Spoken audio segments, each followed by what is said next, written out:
Hello दोस्तों, आज की स्टोरी है पहला प्यार था या बलात्कार। धौंकने की भांति तेज दौड़ती सांसें कमरे के सन्नाटे को चीरती हुई दो दिलों को मिलाने का प्रयास कर रही है। बिस्तर की चादर सिकुड़ गई है। बिस्तर पर पड़े सुहाग के कपड़े नीचे गिर गए। यह वह समय जब मदहोशी में इंसान सब कुछ भूल जाता है। प्रेम कीड़ा पूर्ण हुई। मध्यम रोशनी में रजत ने कपड़े उठाए, सुहाग का जोड़ा अक्षिता पर डाला, खुद कपड़े पहन 10वें माले पर बने फ्लैट की खिड़की से बाहर के अंधकार को देखते हुए सिगरेट सुलगाई। क्या यह वही प्रेम है जिसका जिक्र पिताजी ने दलील देते हुए कहा था, शादी के बाद प्रेम हो ही जाएगा। बस यही पल दो पल का भौतिक सुख तो प्रेम नहीं हो सकता। अगर खूबसूरत शरीर का भक्षण करना ही प्रेम है तो मैं ऐसे प्रेम का त्याग करना ही सही समझूंगा। मैं रजनी को कभी भूल नहीं पाऊंगा। जो अपराध मुझसे हुआ उसका कोई प्रायश्चित नहीं हो सकता। रजनी और मैं पिछले 2 साल से एक साथ थे। एक दूसरे संग जीवन बिताना चाहते थे। हमेशा से प्रेम के दुश्मन समाज ने आज हम 3 जिंदगी को बलि पर चढ़ा दिया।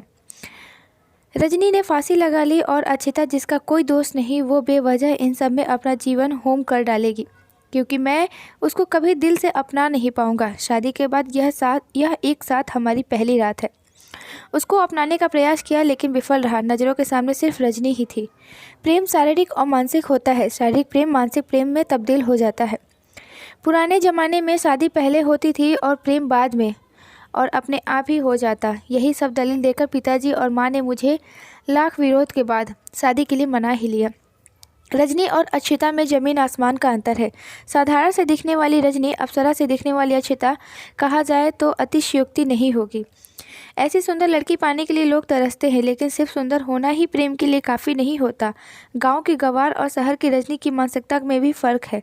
रजनी पढ़ी लिखी, मुझे समझने वाली लड़की, जिसको मैंने छोड़ा नहीं, मार डाला। मैं ही कातिल हूँ। उसने प्रेम निभाया और मैं कायर। मैं क्या कर रहा हूँ? भौतिक सुख ले रहा हूँ। यह हमारा दिमाग बड़ा ही विचित्र होता है। पल भर में कितना कुछ सोच लेता है। कुछ गलत सही सवालों में उलझकर मन को व्यथित कर डालता है। यह भी कुछ ऐसा ही है। साथ जीने मरने की कस्में खाने वाला रजत पश्चाताप की अग्नि में जल रहा है।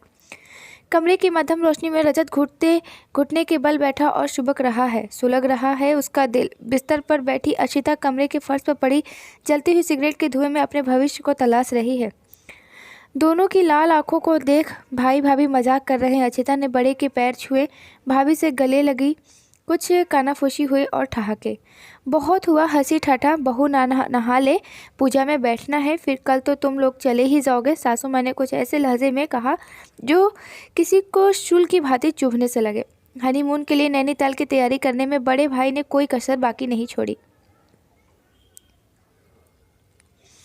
सब कुछ तय था, बस तय नहीं था तो रजत का दिल। अक्षिता पूरा दिन मुंह दिखाई या ऐसी बाकी रस्मों में व्यस्त रही। रजत कमरे में सिगरेट के धुएं से छल्ले बनाते हुए रजनी के ख्यालों में लीन रहा। सुहाग की दूसरी रात। अक्षिता दूध का गिलास हाथ में ली और कमरे में आई। धुएं के बीच दम घुटने लगा। बिस्तर पर रजत पैर पर रख कर लेटे हुए कुछ पढ़ रहा था। अक्षिता को दूध का गिलास लिए गर्दन झुकाए खड़ा देख रजत बोला, दूध पीकर सो जाओ, सुबह जल्दी उठना है। एक रूखा सा व्यवहार जो नई नवेली दुल्हन ही क्या, किसी को भी पीड़ा देने के लिए काफ़ी था।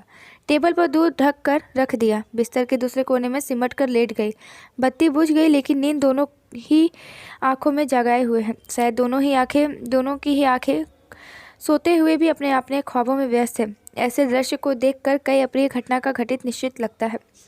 हवा से बातें करती हुई सफ़ेद गाड़ी काली सड़क पर दौड़ रही, सुहाना मौसम और उस पर पहाड़ी नज़ारे दोनों के चेहरे पर खुशी नहीं दे रहा है। ड्राइवर गाड़ी चला रहा है, दोनों पिछली सीट पर अनजान से बने बैठे हैं। 5 घंटे का लंबा सफ़र खामोशी से ही बीता। पहाड़ियों से घिरा नैनीताल, खुशनुमा मौसम, बादलों को करीब से निकलती महसूस कर सकते हैं, लेकिन रजत और अक्षिता पास होते हुए भी एक दूसरे को महसूस नहीं कर पा रहे हैं।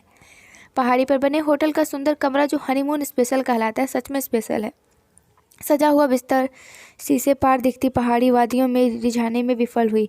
रजत ने सिगरेट निकाली। अक्षिता ने पलट कर देखा और कमरे के बाहर निकल गई। रजत ने कोई परवाह नहीं की, सिगरेट जलाई, शीशे के नज़दीक खड़ा हो गया। नीचे गोल टेबल लगी थी। कुछ 4-5 मिनट अलग अलग टेबल पर बैठे चाय की चुस्की के साथ सुहानी शाम का लुत्फ उठा रहे थे। अक्षिता एक टेबल पर शॉल ओढ़े जा बैठी। अक्षिता ने गर्दन उठाकर ऊपर देखा। रजत न चाहते हुए भी 2 कदम पीछे हो गया, ऐसे ही जैसे कोई चोर एक सिपाही से घबरा जाता हो। इस बेचारी का क्या दोष। सच में दो परिवार के फैसले ने इस जैसी लड़की की ज़िंदगी बर्बाद कर डाली। पहाड़ी इलाके में दिन जल्दी ढलता है। अभी 7 ही बजे थे कि ऐसा लगता था मानो रात हो गई। कमरे का दरवाज़ा खोलते ही अचिता कमरे में दाखिल हुई। इतनी देर कहाँ लगाई, बताकर तो जाना था, लगभग डांटते हुए लहजे में रजत ने अपनी बात कही। लगभग इसलिए क्योंकि उसके स्वर तेज थे, लेकिन अपनापन नहीं था। अशिता बिस्तर के कोने में सिमट कर लेट गई। खिली हुई धूप पहाड़ी वादियों को और भी खूबसूरत बना देती। दोनों मॉल रोड पर टहलते हुए वादियों का नज़ारा ले रहे थे। दूर पहाड़ियों पर जमी बर्फ शायद दोनों के मुंह में भी जमी हुई है। दो पहाड़ियों के बीच तार के सहारे चलने वाले हिंडोले की सवारी में सवार दोनों ही जन नीचे खाई की गहराई का जायजा ले रहे हैं। साथ जीने मरने की कसम खाई थी वो चली गई और मैं कायरों की तरह जी रहा हूँ। अब समय आ गया है प्यार के वादे पूरे करने का। मुझे भी मर जाना चाहिए। रजत का एक हाथ सेफ्टी बेल्ट पर लग गया। सेफ्टी बेल्ट खोलते ही कूद पाता अशिता बोल पड़ी। जब से मेरा रेप हुआ है तब से हमेशा आत्महत्या के ख्याल आते हैं। इस गहराई खाई को देखकर भी यही आ रहा है। इसके आगे वो कुछ कहती उससे पहले रजत ने सेफ्टी बेल्ट छोड़कर अशिता का हाथ पकड़ लिया। रेप, एक ऐसा शब्द जो किसी को भी झकझोर दे। कोई व्यक्ति कैसे दरिंदा बन सकता है? ऐसी मासूम लड़की को कैसे कोई कष्ट दे सकता है? अपने आत्महत्या का ख्याल और कूदने का प्रण कर कूदने के लिए तैयार होने पर भी रजत सामान्य था, लेकिन रेप सब सुनते ही उसके रोंगटे खड़े हो गए। किसी और के किए जुर्म की सज़ा खुद को देना कायराना है। ऐसी पापी को सज़ा मिलनी चाहिए। खुद को मार कर ऐसी पापी को छोड़ देना पाप होगा। रजत ने कठोर शब्दों में अशिता को समझाते हुए कहा। लग रही अशिता ने कसते हुए हाथ की तरफ इशारा करते हुए कहा। रजत ने महसूस किया उसने अशिता का हाथ कुछ इस तरह जकड़ा था कि उसके हाथ की नाड़ियाँ थम गई थी। पकड़ ढीली हुई लेकिन हाथ नहीं छूटा। छोड़िए ना, कूद नहीं रहे हैं, सिर्फ आपको अपने दिल की बात बता रहे हैं। इस बार कहते हुए अशिता की आँख से एक बूंद झलक पड़ी। तुम किसी को बताया? माथे पर सलवटे जमाए राजन ने सवाल किया। नहीं, बड़ी सहजता से जवाब दिया। यही तो फ़र्क है गांव और शहर की लड़कियों में। इंसाफ के लिए आवाज़ उठाने तक के मैं हमेशा पीछे रहती। मैं तुम्हें इंसाफ दिलाऊंगा। रजत के शब्दों में विश्वास था। वो बहुत खास रिश्ते में है, इसलिए लजाई घबराई आवाज़ में कहा। आजकल यही तो हो रहा है। कोई नज़दीकी मासूमियत का लाभ उठाता है और मासूम समाज इज्जत यही सब सोचकर खामोश रहती है। कौन है बताओ मुझे। मैं रजत खून खौल रहा था। गुस्से में भरे अल्फाज भी उसके गुस्से को बता नहीं पा रहे थे।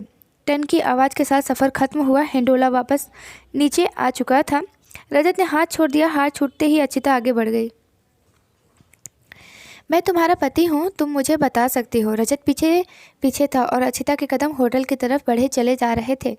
बड़े हक के साथ उसने बोला, मैं तुम्हारा पति हूँ, लेकिन यही पति अभी कुछ देर पहले खुद आत्महत्या करने जा रहा था। उस मासूम को एक अनजान शहर में अकेला छोड़कर। होटल के अपने हनीमून स्वीट में बेड पर दोनों एक साइड पैर लटकाए बैठे हैं। रजत समझदार है, वह रिग्गी नहीं होना चाहता। वह चाहता था कि उसे समय मिले जिससे वह खुलकर अपनी बात कर सके। सन्नाटे को तोड़ते हुए अक्षिता बोली, क्या आप रजनी से बहुत प्यार करते हैं? पूछते हुए उसकी नज़र नीचे ज़मीन पर थी। रजनी, यह नाम इसको कैसे मालूम हुआ? ये कैसे जानती है हमारे प्यार के बारे में? मेरे लिए उसका सवाल ऐसा ही था जैसे कोई दुश्मन मेरे सामने पिस्तौल लिए खड़ा हो और मारने की धमकी देकर मुझ पर गोली दाग रहा हो। मैं बचा, गोली मेरे कान के नज़दीक से निकल गई। हाँ, मैं पिछले 2 साल से एक साथी थे, लेकिन घर वालों ने ज़बरदस्ती। लेकिन तुम्हें कैसे मालूम? रजत ने बचाव करते हुए पलटकर सवाल किया। पहली रात आप उसी का नाम ले रहे थे। आपको शादी करनी ही नहीं चाहिए। आपका प्यार सच्चा था तो आपको लड़ जाना चाहिए था सबसे। अभी भी पूछते हुए उसकी नज़र नीचे ही थी। दुश्मन के पिस्तौल छोड़कर AK-47 से वार किया था। बचपना मुश्किल था। गोली मेरे सीने में जा लगी। क्या मेरा यही सच्चा प्यार नहीं था? आज भी आंखें बंद करते हुए उसका ख्याल आता है। उसके शरीर की खुशबू अभी भी मुझे महका जाती है। वो मेरे रोम रोम में बसी है। मैं उसे कभी भूल नहीं पाऊंगा। सही कहा तुमने, मुझे सबसे लड़ जाना चाहिए था, लेकिन इतिहास गवाह है, इंसान हारता है तो सिर्फ अपनों से। पिताजी ने इज्जत का हवाला दिया, समाज का डर दिखलाया और मैं कायर लड़ने की जगह हथियार डालकर उनकी खुशी के लिए कुर्बान हो गया। जवान लड़खड़ाने लगी और रुआशी शब्द जब अब आंखें भी भीग रहे थे। इन सब में हमारा दोस्त क्या है? आप खुद अकेले कुर्बान नहीं हुए, आपने अपने साथ हमारी ज़िंदगी भी कुर्बान की है। एक लड़की का सपना होता है उसकी शादी, उसके चाहने वाले पति। सपने टूटे तो कोई बात नहीं, सपने इंसान समय के साथ बदल डालता है, लेकिन ज़िंदगी ही टूट जाए तो उसे कौन संवारेगा। इस बार नीची निगाहें रजत की आंखों में झांक रही है। रजत की भीगी आंखों ने नमी वापस ले ली। सीने पर लगी गोली अब रक्त बह रही थी। उस पर दूसरी गोली ठीक उसी जगह लगना शायद मौत को दावत देना जैसा था। मैं शादी से पहले सब बता देना चाहता था, लेकिन तुमसे कह नहीं पाया। सोचा शायद पिताजी सही हों, मैं ही गलत हूँ। ऐसा नहीं, मैंने प्रयास नहीं किया, लेकिन उसके कातिल होने का एहसास मुझे आत्मग्लानि से भर देता है, और यही आत्मग्लानि मुझे जीने नहीं दे रही।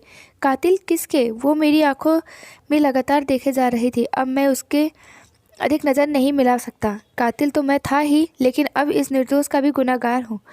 मैंने नज़र नीचे की, जेब में मोबाइल निकालकर एक फ़ोटो उसको दिखाई। फंदे पर लटकी हुई रजनी और उसका भेजा हुआ अलविदा का अंतिम मैसेज। अक्षिता नज़र टिकाए फ़ोटो को देखती रही। मेरे सीने में लगी गोली को मैंने निकाल दिया। इस फ़ोटो को देखकर शायद वो मेरे जज्बात को समझ सके। वो मुझसे बहुत प्यार करती थी। उसने हिम्मत दिखाई और मौत को गले लगा लिया। और मैं कायरो के जैसे शादी करके हनीमून के लिए आया हूँ। अगर तुम उस समय वो रेप वाली बात ना कहती तो शायद मैं यहाँ बैठा भी नहीं होता। मैं लगभग अपनी सेफ्टी बेल्ट खोलकर कूदने ही वाला था। पिछले 2 दिनों से हिम्मत जुटा पाया हूँ, लेकिन अब तुम्हें इंसाफ दिलाकर ही मैं उसका खून कर डालूंगा जिसने तुम्हारे साथ यह करतूत की। ऐसे आदमी को जीने का कोई हक नहीं, मरना तो था ही, उसको मार कर मरूंगा। उसका नाम बताओ, वो कौन है? वो रजत की आंखें लाल थी, उसका क्रोध सातवें आसमान पर था। अक्षिता अभी भी फ़ोटो ही देख रही थी। हम कमरे में अकेले थे, इंतज़ार कर रहे थे अपनी आने वाली खुशनुमा ज़िंदगी का। हम नहीं जानते थे कि जिसका हम इंतज़ार कर रहे हैं वो कोई इंसान नहीं, दरिंदा निकलेगा। नशे की हालत में कमरे में आए, हमारे कपड़े अस्त व्यस्त किए और लगे हमारे जिस्म को नोचने। हम सब कुछ भूल जाते, उसको भी प्यार समझते। लेकिन जब आप प्यार करते हुए रजनी का नाम ले रहे थे, तब हमें एहसास हुआ कि हम प्यार नहीं, हमारे सुहागरात नहीं, बल्कि हमारा बलात्कार है। दरिंदे की तरह आप हमें लूट रहे थे। आपने तनिक भी हमारे को जानने की कोशिश नहीं की। आप सिर्फ अपनी भड़ास निकालना चाहते थे। आप इस फ़ोटो को देखकर इतना खिन्न हुए कि आप क्या कर रहे हैं आपको खुद नहीं मालूम था।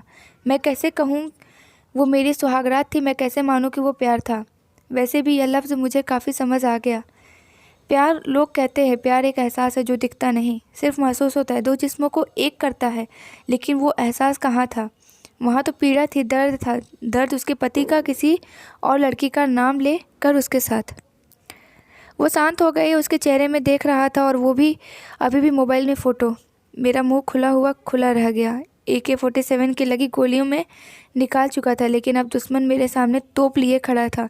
धम की आवाज़ के साथ मुझ पर बलात्कार नामक बम का गोला गिरा और मेरे परखच्चे उड़ गए।